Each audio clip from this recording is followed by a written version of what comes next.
Hello and welcome back to Ashley Main Makes and happy Halloween.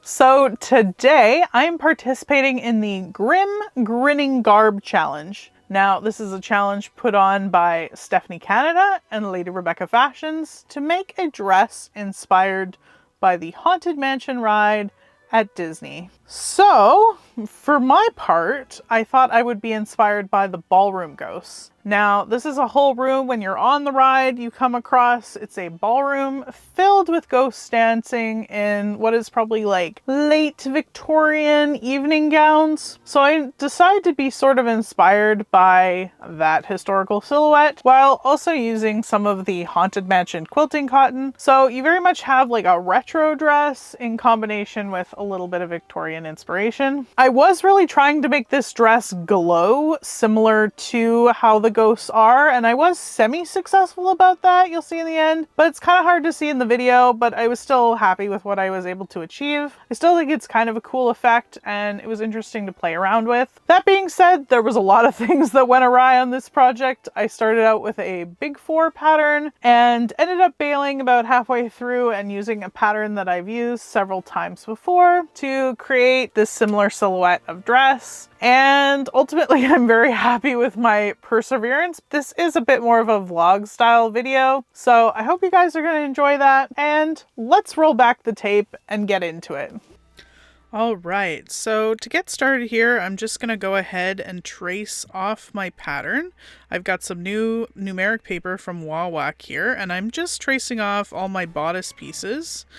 This is the evil big 4 pattern that I started out with. This is Simplicity 9704, and this is the pattern that didn't work.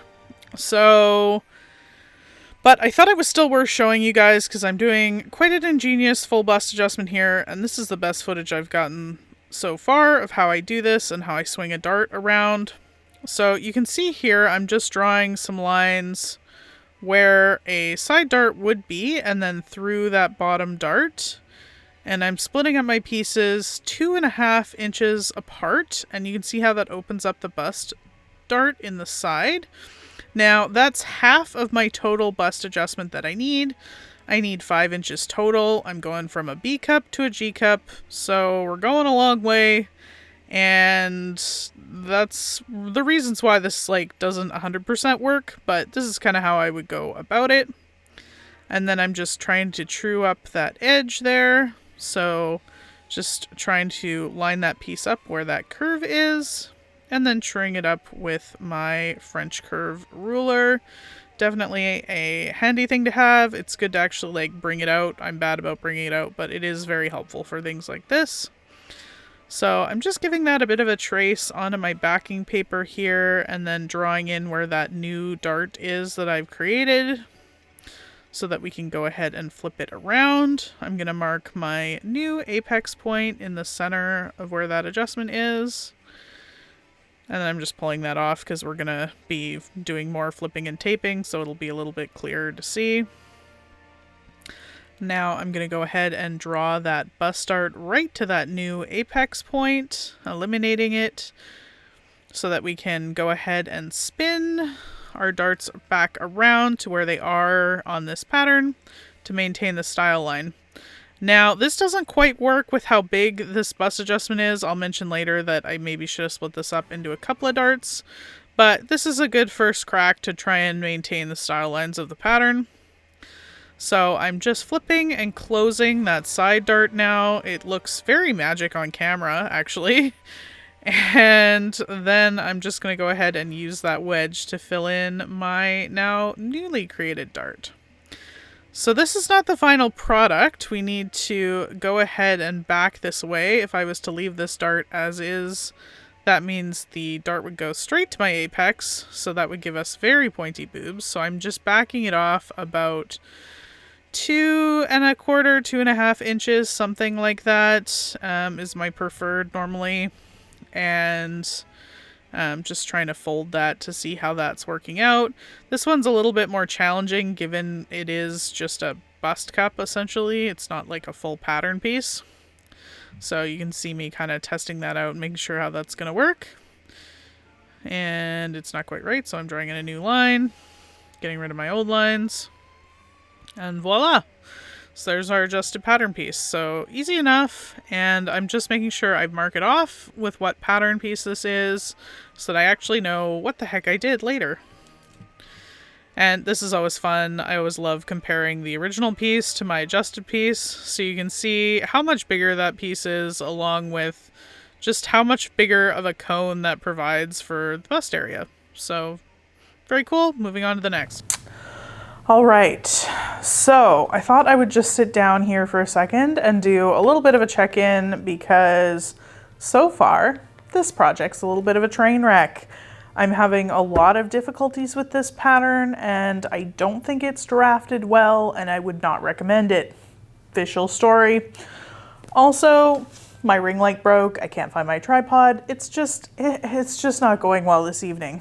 So I thought I would just show you guys what I did with the first mock-up. I couldn't really show you in the mirror because I was pretty much naked, and as we said, you're not paying for that, so we're not doing that on the internet. First things first, one of the major issues with this pattern is there's no shaping in the back. So it is just straight up and down. There's no darts or anything happening at all back there to provide you any shaping, no darting in the shoulder. Normally there would be something like that to facilitate some sort of curve in the back, and there's just none of that built into this pattern. Normally, I wouldn't say like I'm a person that needs a ton of shaping in the back. Normally I do end up taking a little bit out or like bringing it up a little bit, just because I don't have much of a butt, so there's not that much of a curve back there, but there's enough of a curve that it's causing issues in this pattern that doesn't have any shaping at all in the back. The other thing is there's definitely some drafting weirdness going on. There's the usual big four drafting weirdness that the shoulder point was really wide. This is a regular big four problem. I know that most people have this issue. I especially have this issue because I have very narrow, straight shoulders. So, but anyway, this shoulder seam was basically sitting on this kind of ball part of my shoulder right here. So all of this needed to get brought up and in, which makes sense. Despite doing that full bust adjustment, I did not have enough length at all in here. Again, it could be a me problem, but I am extremely short-waisted. So this is not a normal problem for me to have to lengthen it through here, because I even had to lengthen it in the back, and the back shouldn't have been an issue because I didn't do anything to it. All I did was a full bust adjustment for this first mock-up, just because I knew it wasn't going to fit on my body otherwise as a B cup. So a bit of a fail. So I did do a few things on my first mock-up, which you can probably see. So because I needed to give myself a lot of length in here, and I didn't want to affect the neckline, but also the angle of this was totally wrong. So like I say, it needed to be brought up and in. I ended up adding basically these slices, and I just used some masking tape to kind of fill out the areas that I needed. The other thing I'll have to do is fill in this gap. Basically where this blue mark is where my underarm is. So a lot of this needs to be filled in. Again, that's not, I mean, it's unusual for it to be a little bit low. And I know it's one of the things that cashmere compensates for, and that's why those patterns fit well, is that they bring the arm seam up a little bit. But this one is particularly awful, and like I know I had to add a lot of length, but there's something whack going on here, because like I say, I ended up adding some huge slices in the back there that you can sort of see. Now, the other thing that created here is you can see where I've got that drawn out there, that blue dart that I've got drawn in there. That is the extra fabric that I need to take out of this neckline. There's probably a way, realistically, I could probably rotate out that dart. I might still. I feel like this is a situation where I'm gonna call it better done than perfect though, so I don't know how far I wanna go with this, because originally I was thinking this was gonna be sort of a wearable mock-up, albeit like sort of an over-the-top one, but I don't think I'm gonna make this again. I have another pattern that I pulled that's sort of similar, that has like a bust cups and a midriff like this, that I'm probably gonna try coming up here, but so we might give that a go. We'll see. I think the thing about the front is a lot of this is going to get covered by the ruffle in the end, so it just needs to fit on my body for us to like move forward, because most of that's going to be covered with the detail of the ruffle. So I can't decide. So the other issue is too, is in this bust cup here, basically, because these are so tight and high, because it comes all the way up in the center there, just the way the style is, it's causing me to have like torpedo darts, like absolute 50s rocket boobs. So you can see when I kind of hold it out that you have these like absolutely absurd points on here, and they're in the wrong place. So that doesn't work. I think for me, I might have to split it up. I think what I'm gonna do is try and split it up into a couple of darts, just kind of manually pinching them out and see how that is. And then if that doesn't work, I think I might just gather it into the cup, similar to the Rita Dress. I'm gonna be honest, I nearly had a moment where I was like, I'm gonna bail and I'm gonna just make another Rita Dress. She made a Halloween version that's very cute with a ruffle like this, and I'm really close, but I've made too many Ritas lately. And I know a lot of people really wanted to see this pattern, but long story short, make yourself a Rita Dress. Don't make this pattern. This pattern is terrible. So welcome back, guys. That is the next day, and I have officially decided I'm gonna bail. I went to look at a whole bunch of other patterns at Joann's. I went to look at several other things in my stash, and I've come to the conclusion that this pattern is just not it. But I thought I would talk about why I think that is, because I think early on in my sewing, I didn't understand like when to bail, when it wasn't worth it, and if a pattern just wasn't gonna work for me. I thought, let's walk you through it, and I'll kind of discuss my reasons why I don't think this pattern's gonna work out, and we can go from there. So I did get all my pieces unpicked last night and torn apart from my mock-up. And number one, this is the back piece. Now you can see how absolutely nuts this looks. You can kind of see that it would end up being something like that. Now, I do think this would work out if I tried, because like that's the dart there that I would need to fold away. So I think this could work out where I could in some manner rotate this to the bottom. But also this needs to come up an incredible amount. And this was what really cinched it in my brain that this wasn't the pattern. When you look at it here, this is that center point piece, and then this is that cup. So you can kind of see how that's sitting right now in there. And where this red line is actually where my waistline is. So this would need to be shortened a lot, and just the way this curves down. Partially, I think this is just a style thing on me, that this wasn't probably the best choice. But what this is meaning is this basically curves down something like that. And then I need to bring this whole line up to here. So what I'd end up with is like this smidgen of waist piece and then a really long cup piece. So this would all need to be shortened in here as well and somehow make this match. It's probably doable.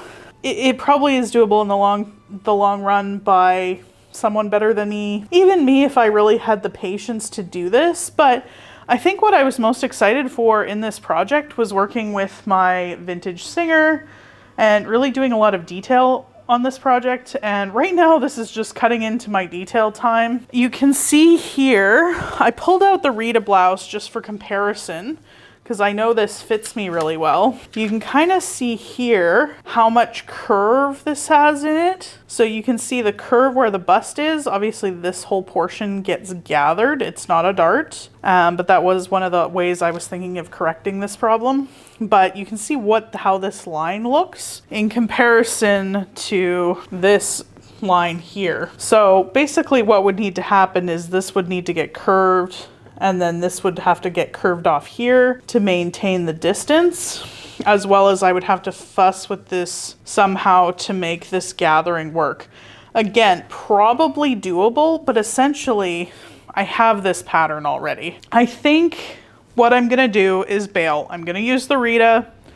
I'm gonna do all my detailing like I originally planned. I have some really exciting embroidery planned for this, so I'm going to be doing some free motion embroidery on this, was always the original plan, and some fun tulle accents to go with my inspiration. The skirt actually gathers down, so I might just use the original skirt pieces that they had for this pattern and go ahead with the Rita. So I hope you guys aren't too disappointed about me bailing. I still think there's going to be a lot of cool things on this project in terms of the sewing. Like I say, I wanted to use a lot of the features on my vintage sewing machine. That was kind of what I was excited for in this project, and I don't have the bandwidth to deal with this pattern nonsense on top of it. And I think it's good to show you guys the fails. It's been really smooth sailing the last few projects that I've done, and you know, I haven't had this issue for a long time.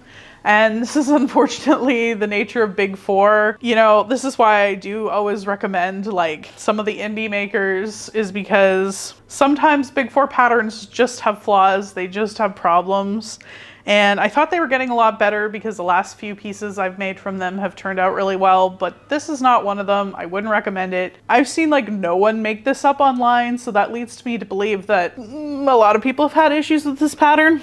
So I think what I'm gonna do is just cut my losses, move on, get into the piece I'm excited about, and I know I'm gonna be a lot happier with this dress because I'd rather have a dress that I can wear for a few years, just because it's a Halloween dress and you only pull it out for like 1 month a year. So I would rather have it be something I like and have some longevity out of it. This project's actually been fairly expensive for being a quilting cotton project. So yeah, I'd rather make something I'm happy with, and I think it's good that I am cutting my losses now.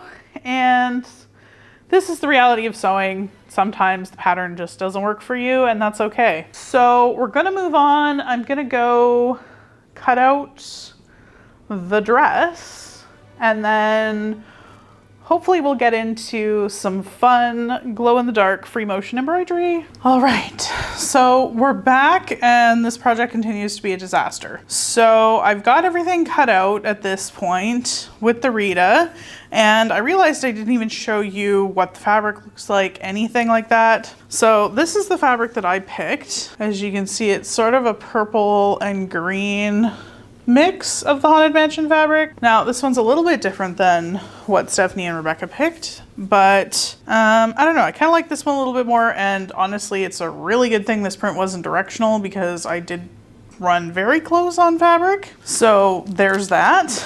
And then the other thing I have is this amazing, it's probably not really looking like it on camera, but it's an amazing green sparkle twill that glows in the dark. So you can sort of see how those two go together. It looks very cool.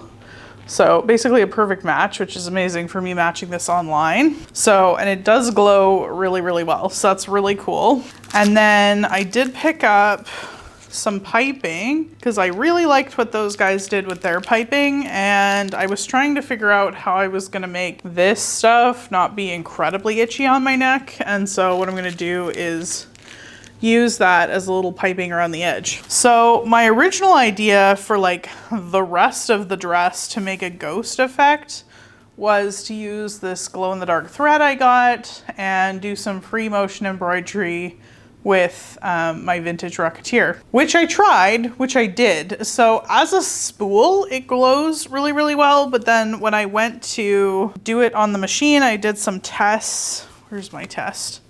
Oh, here's my test. So I went to do some tests, and so I sewed, I don't even know if you're gonna be able to see that. I sewed a bunch of squiggles on here. Honestly, I'm not very good at it yet. I haven't been doing it very long.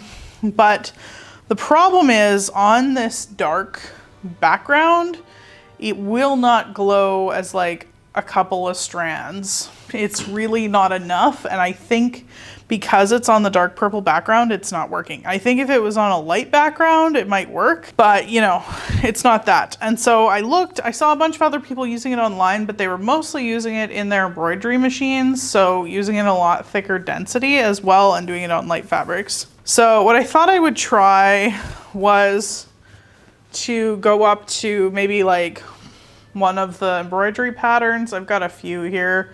None of these are sewn super well. I was definitely having some problems with the tension, and I did try going up to 2 strands together in one needle also when I was doing this. So, but regardless of the tension not being quite right and me not quite liking how the actual stitching is turning out, the thread in comparison, even though it's supposed to be green, looks exceptionally yellow, and so it's not blending with the print at all. So I feel like it kind of ruins the effect of like what I had in my head, because I really want it to look just like a basic dress when the lights are on. So kind of ruins the whole like mystery excitement when the lights turn off that it glows, because it really kind of like looks like it's out of place on this print.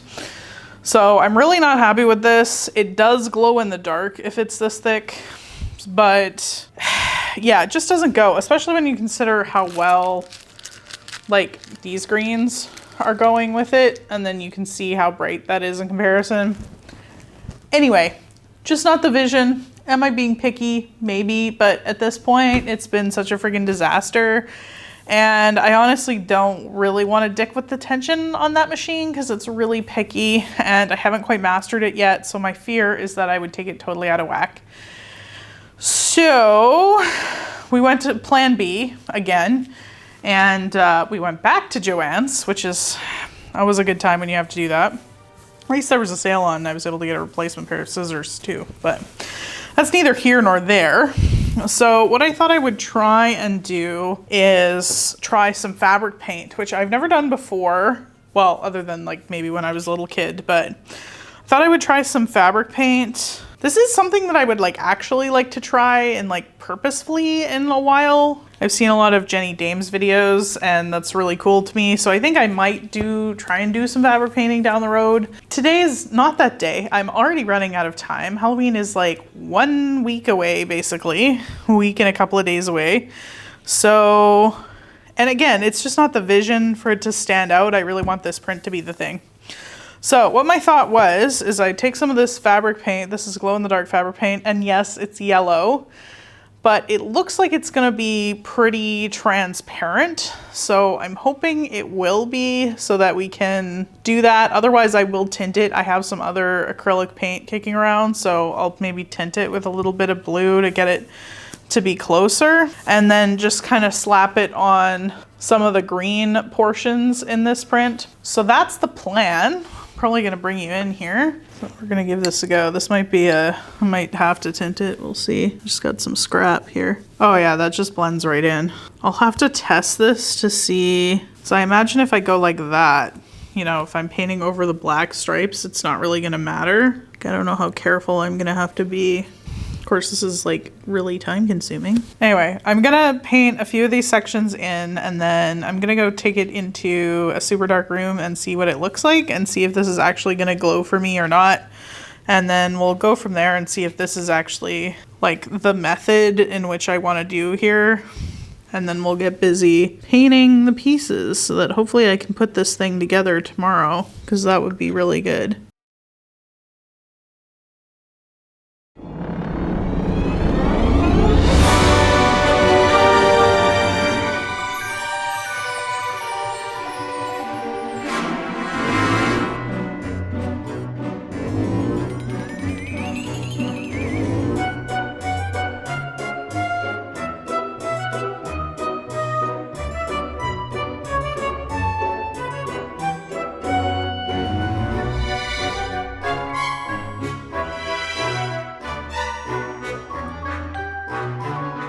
So this is it now that it's dried, and honestly it's even better than what it was when it was wet in terms of the glowing factor, and the fact that it was yellow didn't affect it at all. In fact, it even might have made the green just a little bit brighter, and so now it matches the tulle like even better. So I think this worked out absolutely great. I think it glows way more than the thread ever would have, so overall super solution. This was optimal, and I'm excited to actually get into sewing this thing. All right, so I'm starting out with just zigzagging some elastic straight to the back waistband there, just to do something a little bit different. I've made this pattern a couple of times before with a waistband hack, so I'll leave the last time I did up above. And to top this project off, I ran out of fabric for pockets, so I'm not going without pockets, so I took the last couple decent scraps I had and made them into these little rectangle pieces. And all I'm doing is sewing them to the side of my pocket fabric. I actually just happen to have this fabric, which is really lucky. It's this sort of lime green vine fabric, and it happens to go basically perfectly. So this has been kind of my preferred method when I've ran out of fabric the last couple of times. I just stitched the fabric onto the side of my pocket fabric, and then that way the fabric that matches the outside will be the part sticking out on the pocket edge. I only had enough to do 2 here, so those will be my back side of my pocket, and there you can see I'm just cutting it out like normal. And that's really nice. It prevents me from having to piece a lot or think about it too much. And now I'm putting in a few boning channels along the seam allowance. Again, to do something a little bit different, we're going to be adding some boning just with some zip ties. And now I'm really pulling here to try and stretch out. We're jumping around. But I'm pulling that to stretch out to match with my waistband, my top half, so that it maintains that stretch in there. And as you can see, I got that all lined up really well. And then I'm sewing all my tulle pieces together. Again, showing you all the bits that are a little bit different from last time. Just trying to make sure that my tension is perfect so it doesn't gather up this tulle was like slightly challenging. So that's why I've switched back over to my old standby Janome, just because I know I can fuss with the tension enough to make it do what I wanted to on this tulle.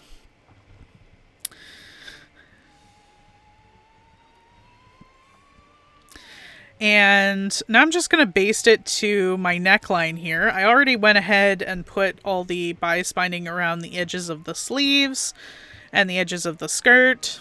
So this is kind of the next step. And I'm just basting the 2 layers of tulle that I have in place, and then I'm going ahead and binding it here. So I'll be doing this in 2 steps just to keep it nice, and honestly I find that's the easiest way to do it. So I'm sewing it flat on the front, and then I'm flipping it back around here to just cover up that edge, making sure it's all nice and smooth with my fingers all the way along. This worked out really, really well because this acts as the elastic casing as well as keeps that tulle away from my body so I don't have any tulle itching along my neckline. So that was actually amazing. So because you barely feel the tulle just the way it is on this dress, which is awesome because the sensory experience of tulle is terrible. And here I am cutting my zip tie boning. So I only needed like 3.5 inches of boning. You can tell how short-waisted I am here. So I just clipping them off, and then I'm clipping the edges a little bit to round them off. So I'll need 6 in total, I believe. I did 2, like 1 on each side of the seam in the front and 1 along each side of the seam on the back ruching. I didn't do any on the sides. I didn't really think it was necessary. I kind of thought this would show up more in the final garment, make it look extra Victorian with the boning in here, but it didn't really do that. It more just like was there, but it does help keep the waistline flat. It keeps it from collapsing on itself as you sit down and stand up in it. So it did do what it was supposed to. I think I probably would just do my double layer method next time that I've done on the last couple of dresses, but hey, it was something different, was trying to be a little extra Victorian. I thought it was kind of a nice touch. And here I am using my machine to gather my tulle. This was so fun. I just thought this was a really fun shot of all this tulle being gathered up into the machine here. And I just, again, lowered my tension, just slammed it through. I didn't really bother about running my normal 2 lines of gathering to get this perfect. But I think it looks extra witchy and excellent. And it basically came out like the perfect amount of gathering. It basically doubled up exactly like it was supposed to. And here I am finishing off the binding on the skirt. I'm just attaching my 2 ends together so that they maintain the bias. So you can sort of see under my hands there. I'm just pinning them in such a way that I can sew diagonally across them where they line up. And then I'm going to go ahead and take the pins out and trim off the excess so that that is nice and even, top and bottom.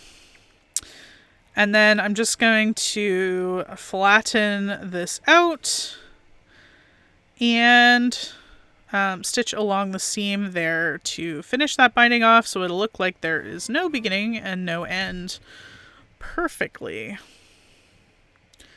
And again, finishing that off, flipping it back around, just making sure it is all smoothly down and perfectly on the back side.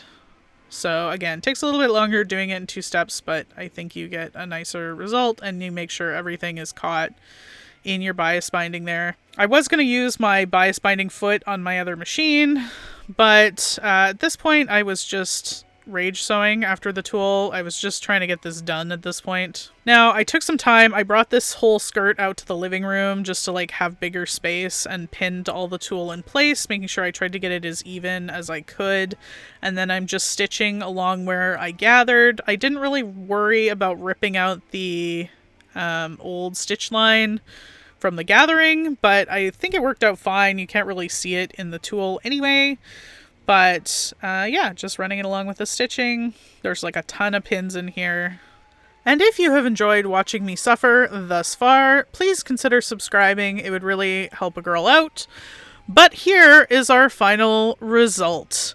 Now, my fiance had the wonderful idea of doing a little bit of a slow-mo here to give the full ghost dancer effect, and I think it's amazing.